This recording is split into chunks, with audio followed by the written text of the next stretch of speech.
Great. So anybody who has ever gone for hunting out there will tell you that generally we have got two types of dogs. We have dogs in this case here that are blood hound dogs. And then we have what we call the watch dogs. Now, from these two types of dogs, which dog in this case here, if you are to be a hunter today, would you want to work with? Which dog would you want to use really for hunting purposes? Would you want to work with a bloodhound or a watchdog for purposes of hunting? Which dog? You guys must answer me for me to be able to give you, good stories. I normally give good stories. Could you kindly tell me this dog that you would rather go out with bloodhound? They are saying bloodhound. Little do they know that this bloodhound, ladies and gentlemen, if you go with it to hunt, it will run after a rabbit, and it's quite a fast dog. It's a bulldog, quite a fast dog. It'll run after this particular rabbit or antelope, catch it, eat the whole of it, and then it comes back to you as a hunter, tells you, hey, you know what? That antelope was so sweet, and you can really see blood, right? Surrounding what here? Its mouth. It's licking this thing. So as a hunter, you haven't benefited from it at all. How about a watchdog? A watchdog does not eat raw meat. No, it doesn't eat raw meat. What a watchdog will do, ladies and gentlemen, is that it will run after the antelope, disable it, right?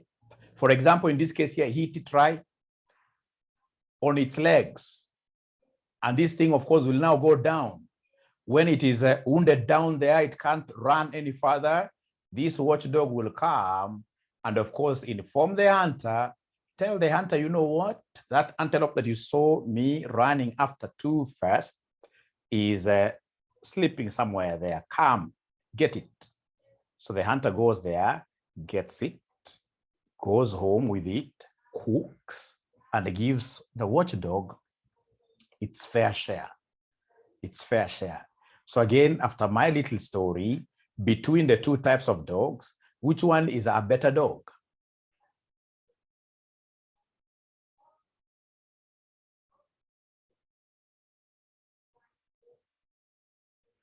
The watchdog, yes, the watchdog. And that is why we are normally told that an auditor should not be a bloodhound, but what? A watchdog. An auditor should never be a bloodhound, but a watchdog. Discuss 5 marks. An auditor should not be a bloodhound, but a watchdog. Discuss that. It's good to see Clement. Good to see Clement here. So an auditor should not be a bloodhound, but a watchdog. Discuss 5 marks. Ladies and gentlemen, one thing you're supposed to know is that really, as an auditor, our work is basically protective. We've been sent out there by the major stakeholder, known as the shareholder, to go and protect their assets from misappropriation. Now, one thing you're supposed to know as a background to this subject is this thing that I taught most of you in quantitative analysis called winning is not everything. Winning is not everything. Winning is not everything, but it is the only thing. It is the only thing. Before you understand these two little stories, you'll never be good with this subject. That winning is not everything, but it is the only thing. Before I go back to this, does this statement make sense? Does this statement make sense? Winning is not everything, but it is the only thing. Does this statement make sense? Does it? Somebody talk to me. I'm still giving you stories. We are still talking. I told you this thing. It's all about stories. It's not even about like the way I see you guys saying chapter 1, chapter 2, chapter 3. No. People have done that in the past, and the whole class, in this case here, failed. No, it's about the story. The moment you understand that story, I don't even have to clear the syllabus. I'm not a syllabus guy, right? So winning is not everything, but it is the only thing. Ladies and gentlemen, this is quite a very complete sentence, which basically signifies what we call greediness. Remember that generally, individuals outside here are so greedy. People are very greedy. Is there anybody here who is not greedy?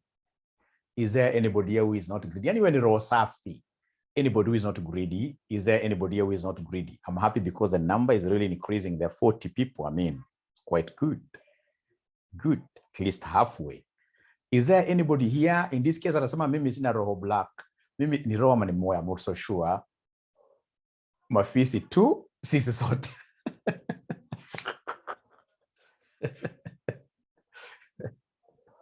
Anybody who is not greedy here, I like what Esther is saying, that sisi wote ni mafisi. Sisi wote ni mafisi. And that is why even going to heaven, ladies and gentlemen, is going to be a tall order for everybody. The good book of the Lord tells us that it's going to be very hard, in this case here, for a rich person to go to heaven, right? All of us in this case here, the chance to nakosa. I love that. Ladies and gentlemen, greed is the desire for good things. Greed is the desire for good things. And all of us in this case here, we like the fine things in life. All of us. Fine things, fine wine, all of us really. And we will never be satisfied, never. If you get yourself being satisfied, please know that you are no longer in this world. If you get yourself fully satisfied, know that you are somewhere 6 feet down, covered with soil. Remember. Ladies and gentlemen, there must have been that time when somebody was saying, you know what? If God helps me, and I get a job where I'm being paid just, you are not praying for so much, where in this case, ladies and gentlemen, we are being paid like 50,000. I mean, it will be out of this world, on top of the game. Kama ni msichana nasema, nitavaa high-heeled shoes, nitakuwa nakanyaga ta, right? Alafu Mungu anafanya namna gani? Anakusikia. Anakupatia kazi ya kwanza, gross ya 50. Na kusema ukweli, miezi 2 ya kwanza, unasikia mzuri sana. Alright? But after some time, kada Mungu kiare namna hii 35, na unaanza kurealize hii pesa kumbe sio unaanza kufuliza tena. And yet here you are the other day, in this case here admiring 50,000. So unaanza kuomba, unaambia Mungu, naweka magoti chini, unaambia Mungu nisaidie. Mungu anasikia maombi sana. Kama kuna mtu anasikia maombi ni Mungu. Kwanza ukitoa hii 10%, unapeana 10% namna hii. Ukuwe Muislamu, ukuwe Mkristo, Muislamu anasema zakat. Ukiwa unapeana 10, hii Mungu anasikia. Mungu ana triple, anakupatia 150,000. I'm so sure even tonight there must be somebody here who thinks that 150,000 is a lot of money. There must be somebody here, but trust you me, it's a lot simply because you have never won.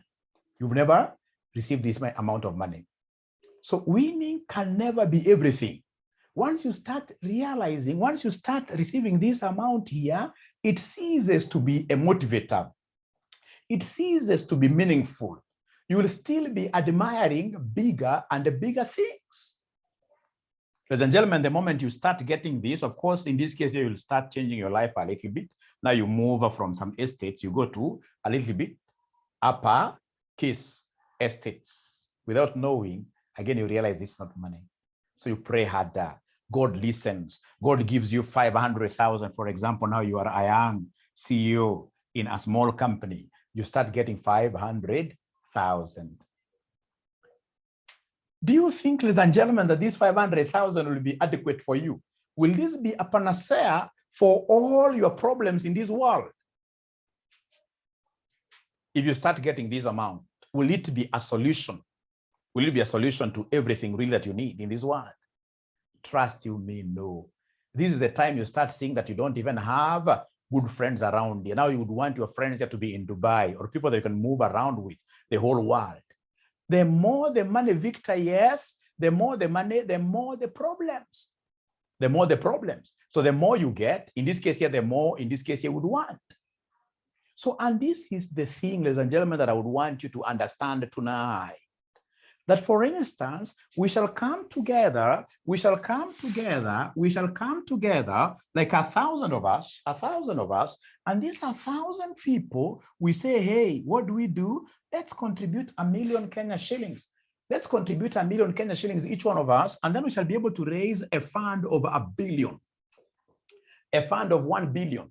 The moment we raise this kind of a fund, ladies and gentlemen, we'll say straight away, let's put this money where? Let's put this money in a new company called, we take advantage, Barclays Bank of Kenya was dissolved.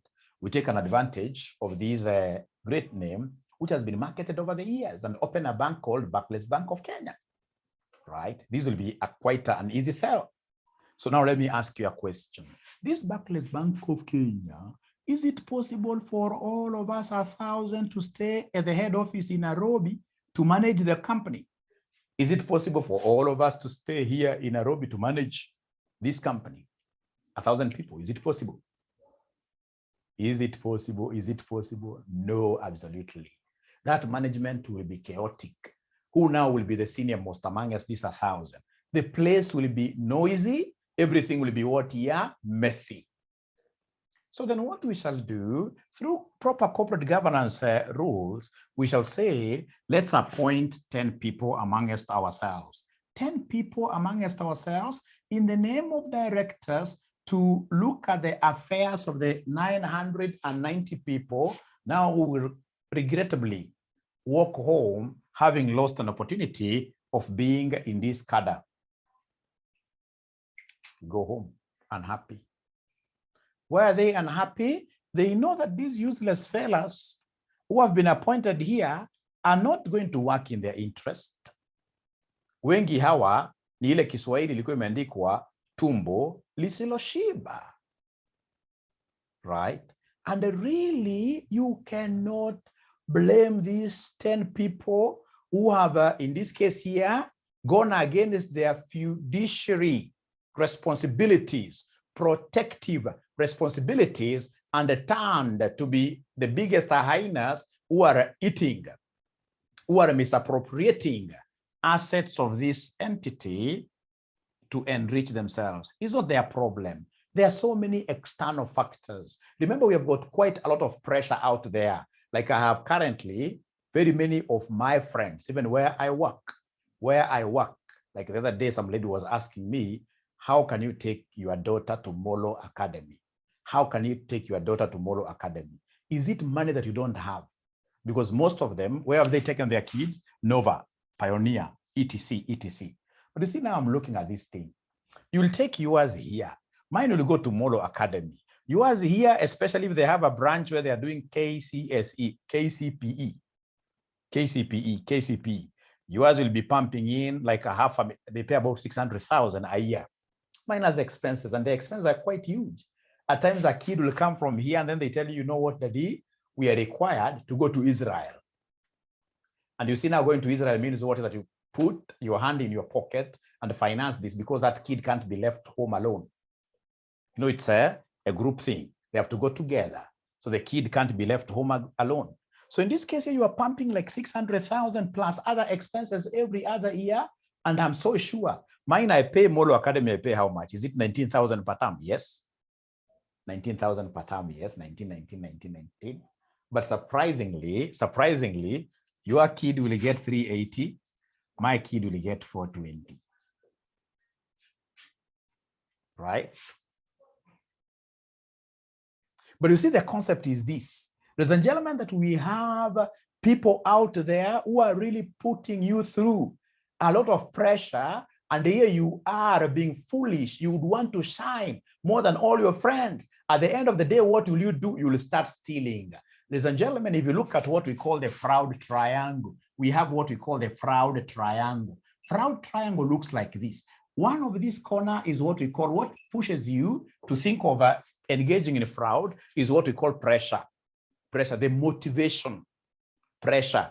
So you could be pressured perhaps by your family. You are a husband, I mean, whose wife every other day wants money at home, money that she knows that you are not earning. You are a person who gets like 200,000, but this pretty madam here wants you to be depositing, for example, with her like 20,000 every other night. So it means that this gentleman ataenda kazini ataiba, right? Right? So pressure coming from all quarters, ladies and gentlemen, can really push somebody to think of what here? Stealing, right? And then now we have opportunity here, opportunity. Ladies and gentlemen, remember, like now, if you are a policeman, trust you me, some of these policemen men will even go to heaven. Let me tell you the truth. Because I mean, look at their salaries. And here you are having people on the road who are stretching to give you. So there is an opportunity. Somebody, when we started this, somebody told me that mwalimu, sisi wote ni mafisi, ni vile tu hujapata opportunity. Wengine unakaa unasema serikali ni wezi, Anne Waiguru ni mwizi. Trust you me, some of you, mkipatiwa chance, time will tell, you may become worse thieves than the current people that we have.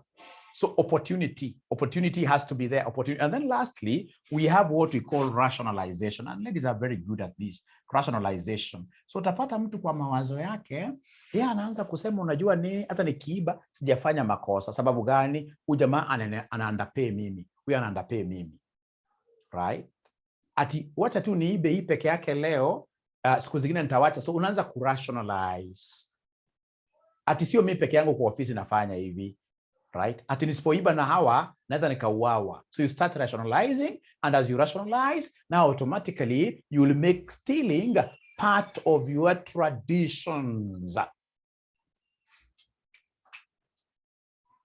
I was talking about these 10 people who have been appointed as who? As directors to come and manage affairs of who? Affairs of these 990 people who have gone home. If we are not careful, trust you me, if we are not careful, these 10 people will steal this fund. Within a year, you'll be having nothing. 80% of employees here in Kenya go to their workplaces every morning with an intention of stealing. 80%.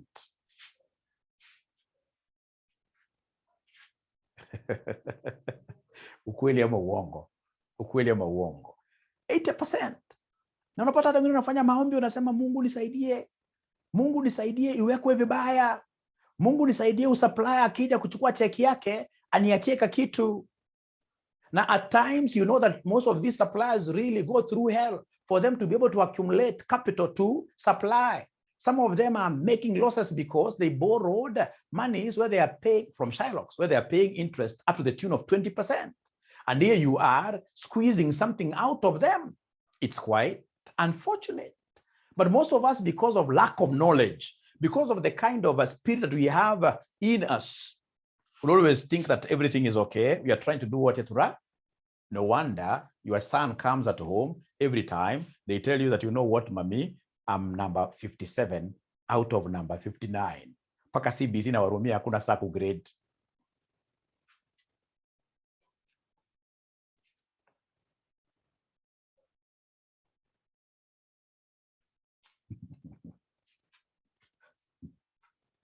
We shall overcome, right?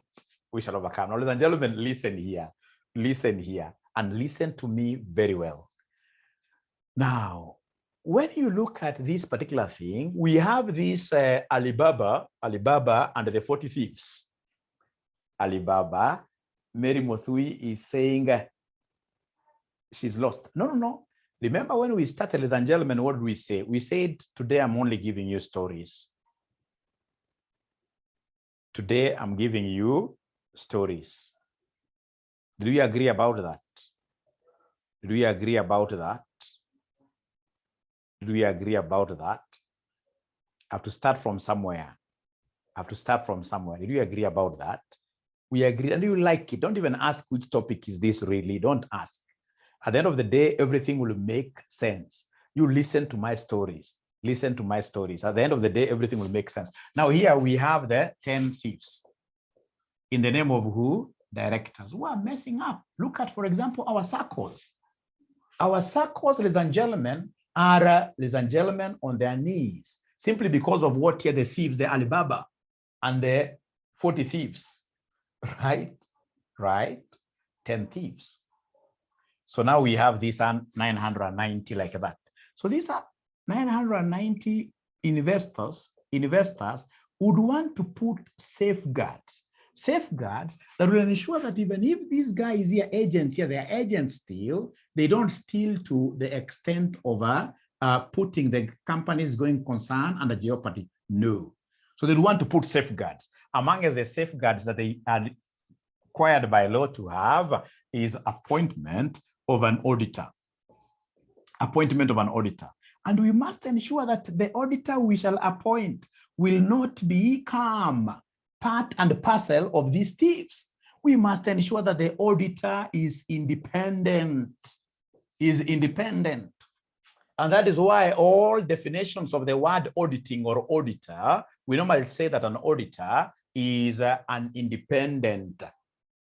Auditing is an independent examination of financial statements, independent. So this guy has to be very independent of the management of this company for him to be able to give us opinions that are unbiased, opinions that are truthful.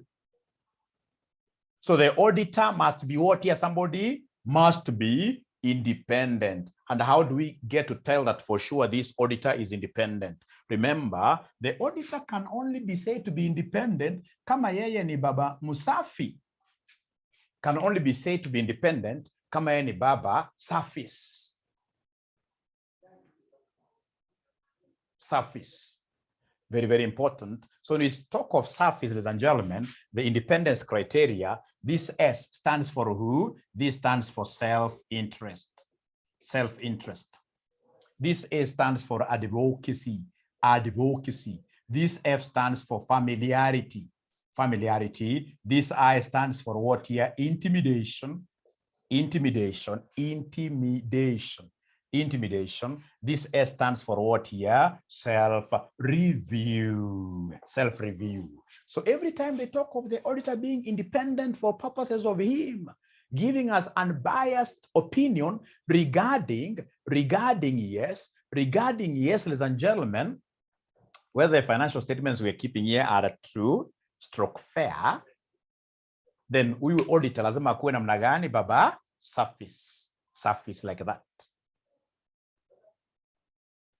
Now, ladies and gentlemen, these are very serious threats to independence.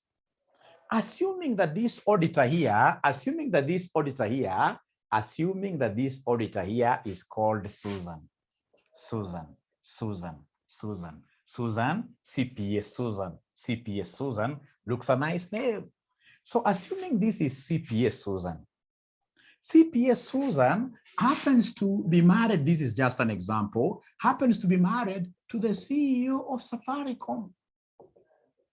And she got married to the CPA of Safaricom when CPA Susan was a student in my class. Great. Now here, Susan amesema ameangukia bahati, jackpot. Getting married to somebody who is bringing home like 10 million Kenya shillings every month. Every month. Trust you me, if that happens, and later on, now CPA Susan has been appointed by Safaricom. Now she has finished her CPA, she has done a few auditing here and there, and now she has established her own firm, and then at the end of the day, she becomes quite reputable. Now she forms the fifth, the big four. Now we talk of big five. And CPA Susan and Associates. CPA Susan and Associates automatically happens to be among the big what? Big five. Now Safaricom identifies this lady, tells this lady, come and do what you come and audit Safaricom. Do you think in this case, ladies and gentlemen, Susan's pendulum, do you think Susan's pendulum will ever swing towards saying that Safaricom is a bad company? If she says Safaricom is a bad company, auditors' words are very strong. If she says that Safaricom is a bad company, automatically the CEO goes home. Ladies who are in this house, Who would want a man who has been earning like 10 million Kenya shillings a month to come home, stay there without a job? His work will be to flip through Netflix channels. Nobody.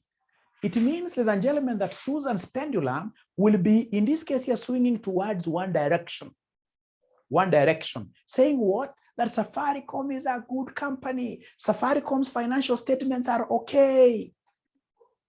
Every time she says Safaricom's financial statements are okay, of course, in this case, the company continues becoming what here, more even reputable. The husband's salary goes up.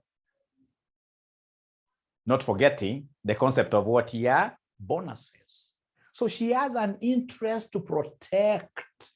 So it means in this case, ladies and gentlemen, you know, an auditor should be able to give what we call unbiased opinion. An auditor's pendulum is supposed to be swinging in both ways, depending on the evidence that this person gets. If he gets bad evidence, then of course he stops there and he says Safaricom's financial statements, for example, are qualified as regards to this and this matter. So depending on, so when he's looking for evidence, he's in this case, ladies and gentlemen, his approach should always be what you're very unbiased. But if you have a situation where her pendulum is only moving towards saying Safaricom is good, that's quite a big threat. That means that really the outcome of our audit is quite dependent. It's not independent, it is dependent, right? The outcome up there is already predetermined. Why? Because there is an interest that she has because of what here, serious relative being at the board. It could be a son, it could be a husband. The interest could also come in the name of what here, serious investor. You can imagine, like now here we have a gentleman here called Victor Odhiambo. If Victor, for example, some 20 years ago, I don't know where Victor was 20 years ago, assuming Victor is a big man like myself. 20 years ago, Victor was able to put like in 10 million to Safaricom shares through the IPO. 10 million that time, ladies and gentlemen, 10 million. It means that this amount has grown. Has grown how many times? This amount has grown 10 times. It means that his investment now, 20 years down the line, in Safaricom is about 100. And then we come and appoint this gentleman called Victor Odhiambo to audit Safaricom. He knows that if he goes ahead and says that Safaricom financial statements are bad, what will happen? The share price will go down. The share price will go down. So automatically his pendulum would only be saying, hey, you know what? Financial statements of Safaricom are okay. They are unqualified. Once he gives that kind of an assurance to the industry, to the country, automatically the share demand of Safaricom goes up, and as such, the share price goes up. He reaps big. So he has an interest, and because of that interest, his outcome, his opinion is always predetermined. Very important for you to know this. So the most important thing is to ensure that as we appoint this auditor here, the auditor has to be what here, very independent. And that is why we normally say the annual general meeting members, the shareholders of this company are supposed to be very informed. Like now you'll come and get, ladies and gentlemen, shareholders keeping on reappointing their auditors. When you keep on reappointing your auditors year in, year out, what are you doing? You are basically exposing this audit to these thieves, to these directors. They'll stay together for a very long time, and then they'll become like family. You know, once I audit you, for instance, for 10 years, honestly, we'll reach a level where maybe you have sat down to get a drink. It doesn't have to be a beer, but over 10 years, not unless, ladies and gentlemen, remember an auditor. And these directors are not supposed to be so close. There must be some professional distance, and that professional distance is normally killed. This familiarity. That is why in a place like UK, like USA, we have got what we call the Sarbanes-Oxley Act, which in this case here puts the maximum number of years you can audit one entity at what year? Somebody 3 years. But in Kenya, I know of some auditors who have been in these organizations forever, over 10 years. So it is high time, because I know that you guys are what here, you're also investors, always be thinking of changing auditors. The more you change the auditors, the better. Of course, I know somebody will make an argument, even from your past papers, that when, for example, you have an auditor who has overstayed in a company, that these guys here become very good with our systems. They're able, in this case here, to advise quite a lot. True, we don't refuse that. But you see the risk of these guys here getting conjoined with these directors at the hip will cost this company massive losses. I would rather bring in a new auditor to learn these systems afresh. After all, we know that a new broom sweeps better.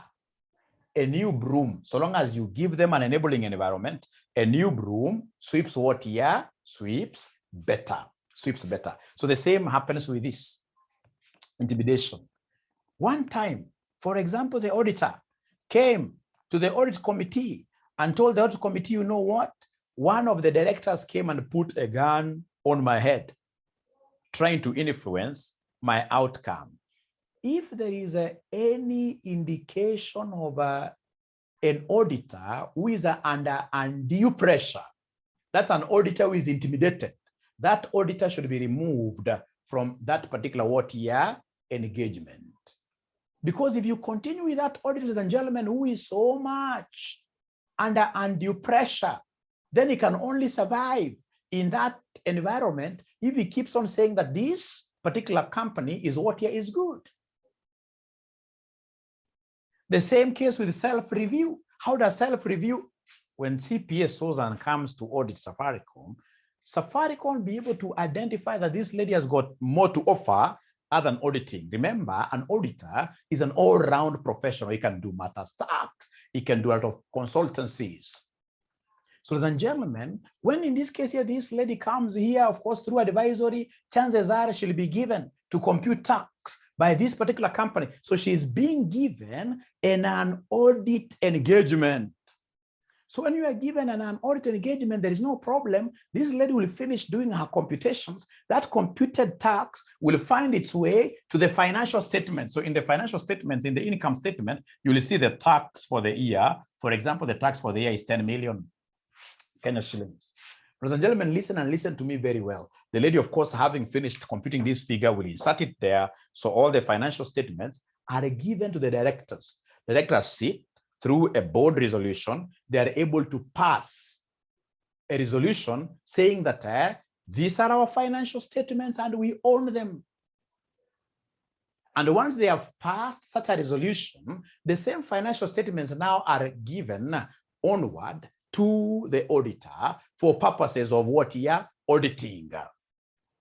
And remember, an auditor is supposed to exercise what we call professional skepticism. Professional skepticism, ladies and gentlemen, we are required to have a questioning mind. Professional skepticism is whereby we doubt everybody.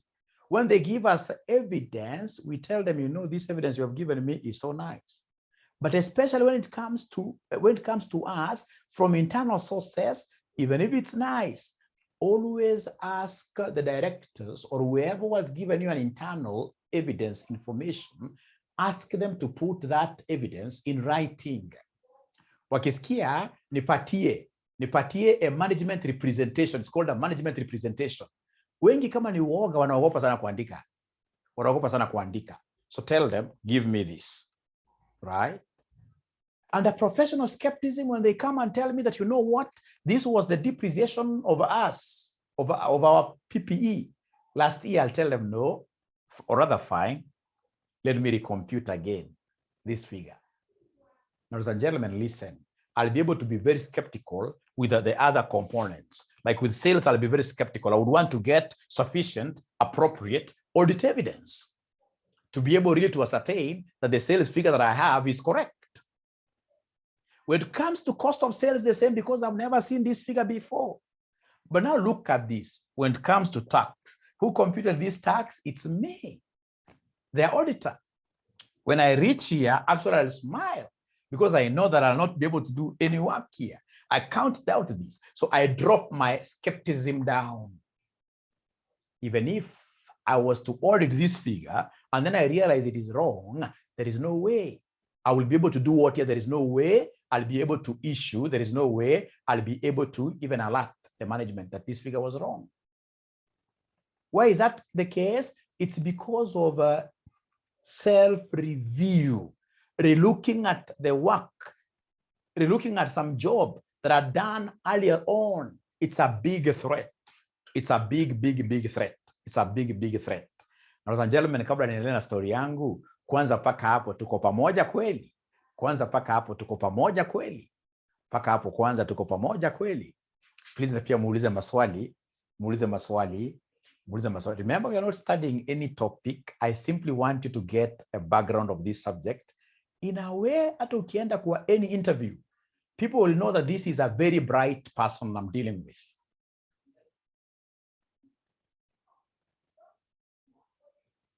Great. Advocacy. How does this advocacy come? Advocacy, ladies and gentlemen, advocacy.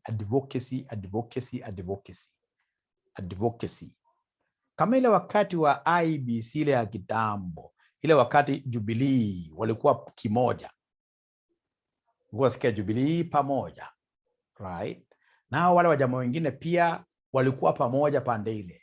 You saw what happened with some IEBC commissioners. You know, IEBC is supposed to be a neutral arbiter.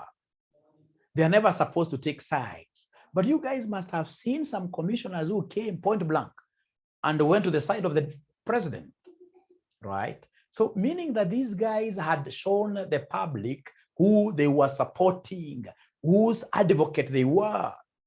If that happens in whichever way, perhaps you've been pressured by the management. If it happens that you start promoting their interest in whichever way, be it in a court of law, be it in some form of marketing, then automatically you are their advocate. And once in this case here that anomaly has been pinpointed by anybody, then you should resign as an auditor, because, ladies and gentlemen, you will be biased in your audit. So basically, when you talk about advocacy, advocacy is all about promoting interests of your client.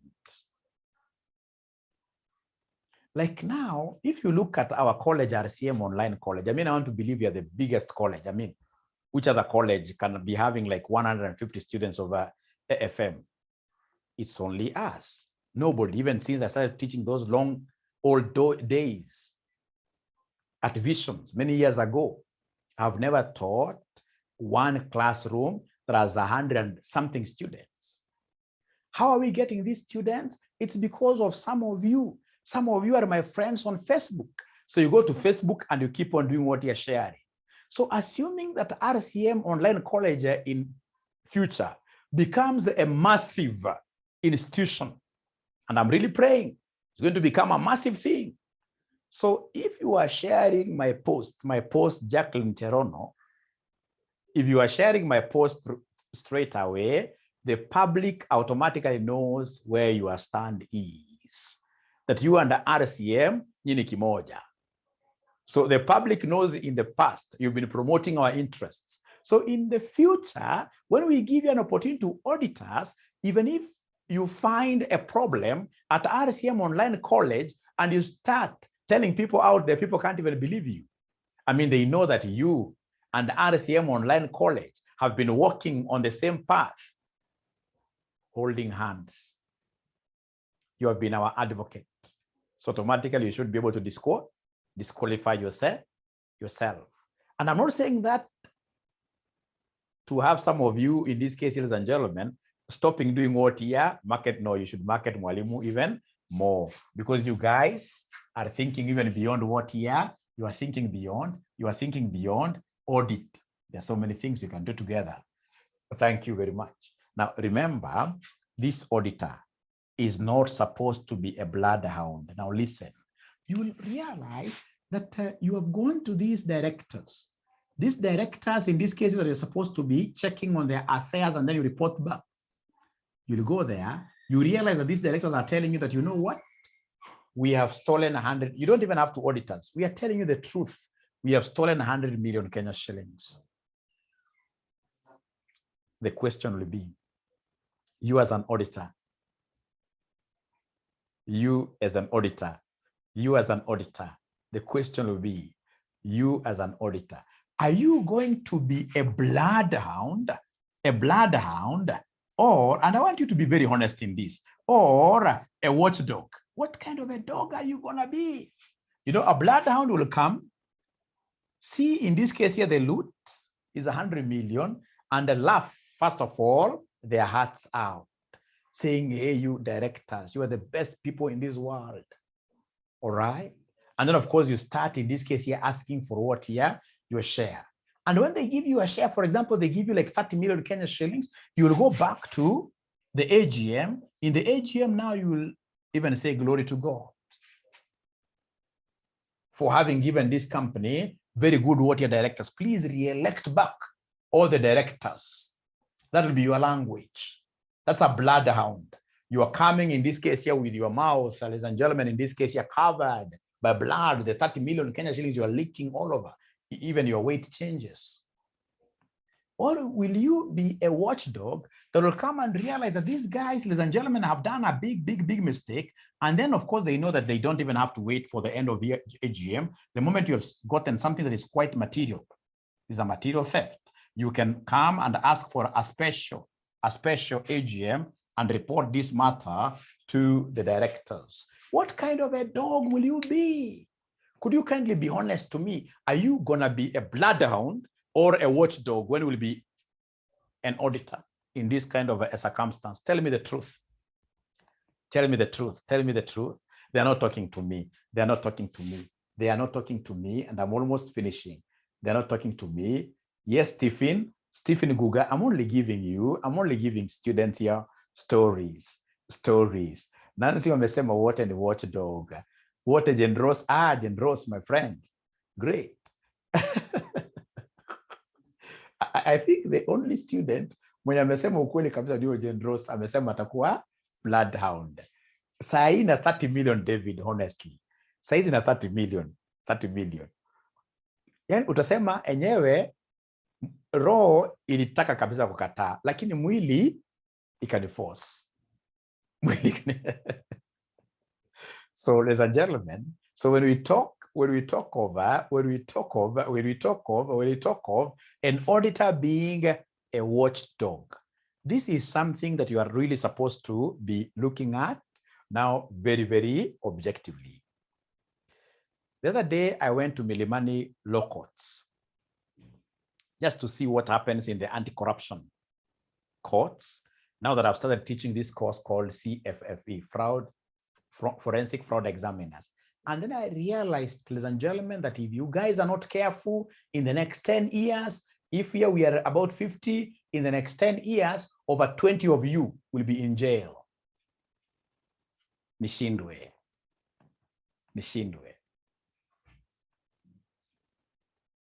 Hiyo ni mbaya sana nimeongea. Riswa. Why is that going to be the case? Not that accountants are thieves, it's because you guys have refused to know what we call fraud schemes. This is how fraudsters will come to you. Watakuja kuambia these 100 million that we have, and this is how we intend to get it out of the company. Remember, most of those guys are not even signatories to the bank. Most of them are just out there. Others could be directors in the company. Others could even be outside totally of the company. They come and cheat you, and they always know how to massage and talk through your big ego. They'll tell you are the biggest accountant that we have around here. You know what? You'll take 50 million and us will take 50 million. And there are like 10 of them. So you see, I'm the big thing. From here, I'm going to get a Land Cruiser V8. But you see, whose signature will be in the trail? It is your signature at the end of the day. Those guys will be nowhere. If you follow this case of the NSSF CEO, most of the people that they were stealing this money with are nowhere. They are nowhere, right? So if there is anything that you need to learn from this subject called a watchdog, number one, as an accountant, we need to know how to live well within our means. The moment you appreciate that this life is the same across board, so long as you are able to meet your basic needs, you don't need to steal anybody's penny.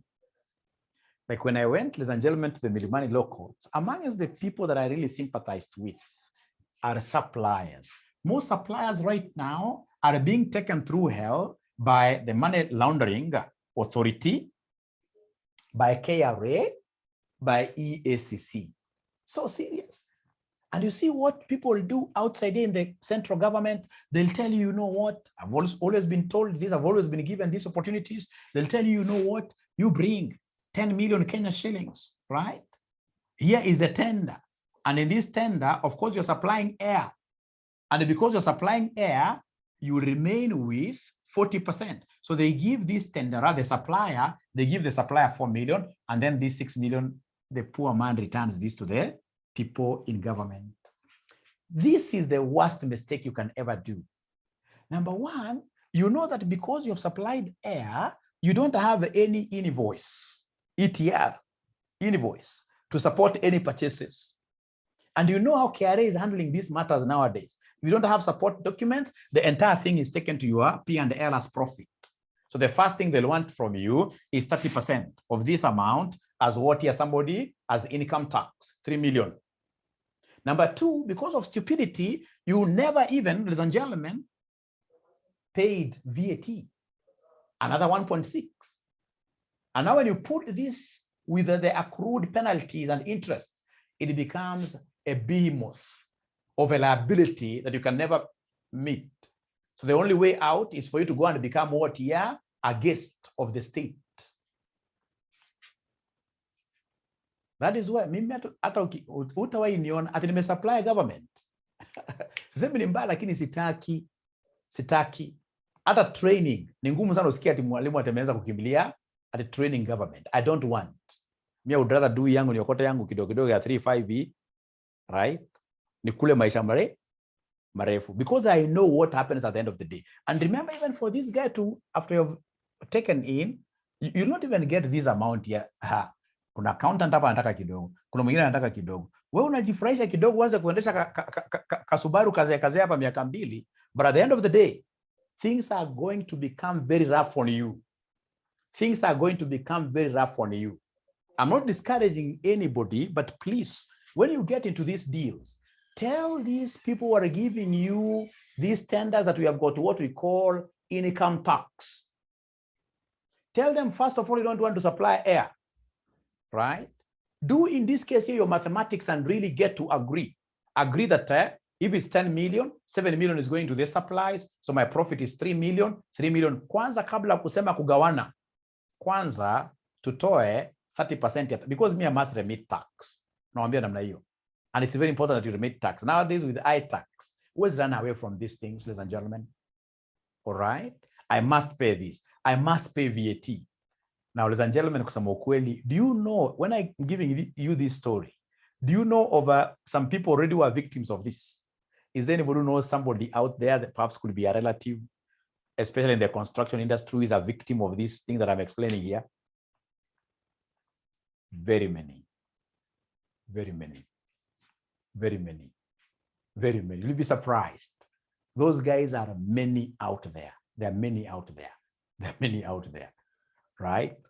Unajua unadanganywa, wewe fungua kampuni, unakufungulia paka kampuni wengi, wanafungulia kampuni KRA email address wanaweka tofauti. Wewe upate emails from KRA. Now the day when KRA will catch up with you. Sasa unastakiwa, unaanza kusema nilienda kupatia so and so. So you cleaned money, you help people to clean money. Dirty money, you laundered it. You cleaned. Money laundering is a big subtopic in this AAA. It never misses in your exams, money laundering. You're supposed to know money laundering means what here, this washing dirty money and putting it into what here, somebody injecting it into, for example, the banking system. Those are things I'll be explaining, ladies and gentlemen. Now here we are, we come back. So you're saying an auditor should not be thinking of enriching themselves. No, kula kidogo kidogo, alafu mara ya mwisho ikuwe namna gani? Mara ya mwisho ikuwe namna gani? Mara ya mwisho uishi miaka mingi bila stress, where in this case you meet people, you don't have to look over the shoulder. No, clean, like that. Clean, like that. Great. So here we are. We are talking of, ladies and gentlemen, auditing and what here? Assurance. And the moment you give me this particular kind of a job as an auditor, the first thing I'll do is, of course, to think of the engagement letter, right? It's important in this case here that we have an engagement letter to reduce on what we call expectations gap, to reduce on the expectations gap. You know, at times you'll get the client expecting this, and yet the law requires you as an auditor to do just this down there. So it's always important that you start by having this engagement letter properly written and signed. State in this engagement letter the responsibilities of the management.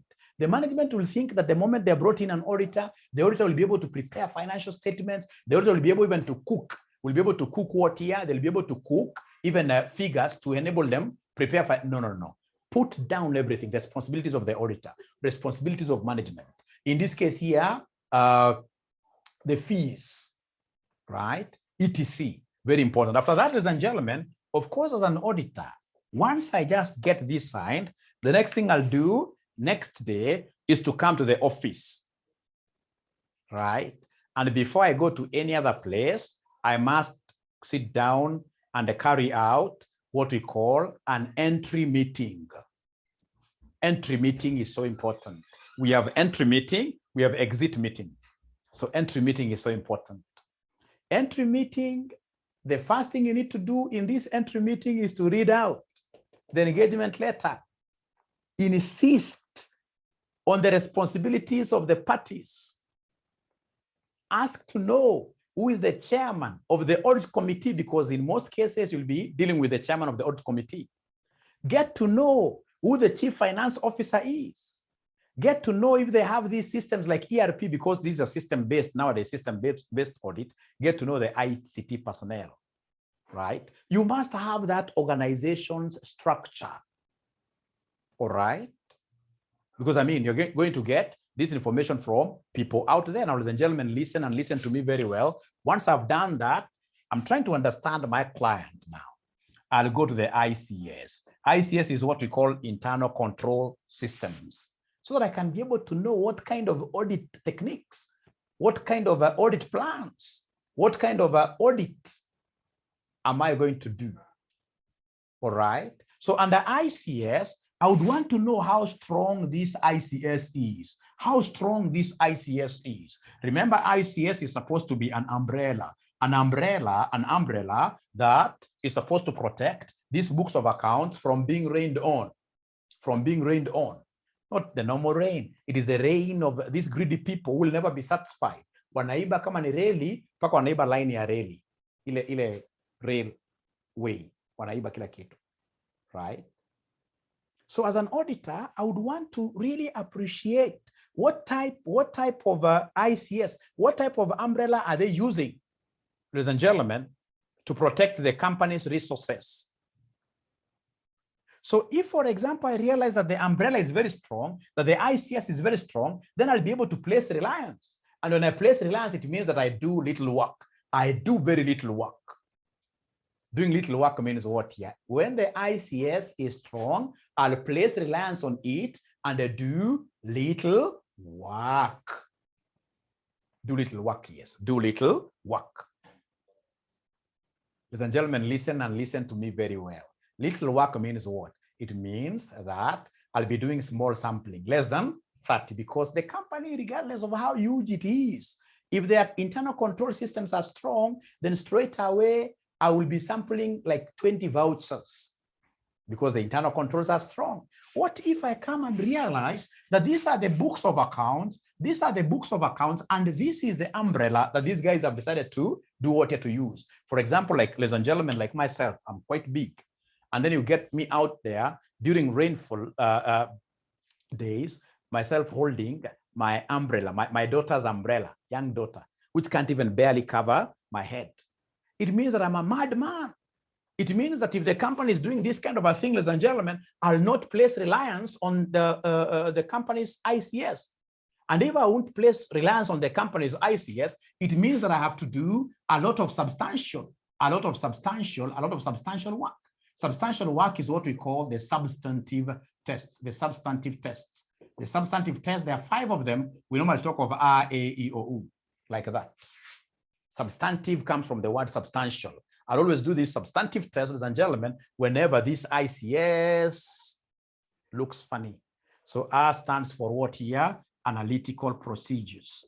Analytical procedures, ladies and gentlemen, and analytical procedures, it means that I really have to compute ratios and then I observe trends. Here, it's about inquiry and third-party confirmations. So under here, ladies and gentlemen, because these guys have decided to put an umbrella over a young kid there, they're mad people, I'll never trust them. When they tell me that these are my receivables, I'll ask for a debtor's secularization. I'll not talk to them. I'll ask for permission to ask the receivables, the debtors, to confirm their balances with me. Ladies and gentlemen, then I have, of course, even the same with bank, etc., etc., etc., etc., etc., like that. And now that comes, we are here, ladies and gentlemen. Now this brings us to the end of our today's story. Today was just a story. I want to believe that you guys, at least that 1 hour, you've been able to pick something.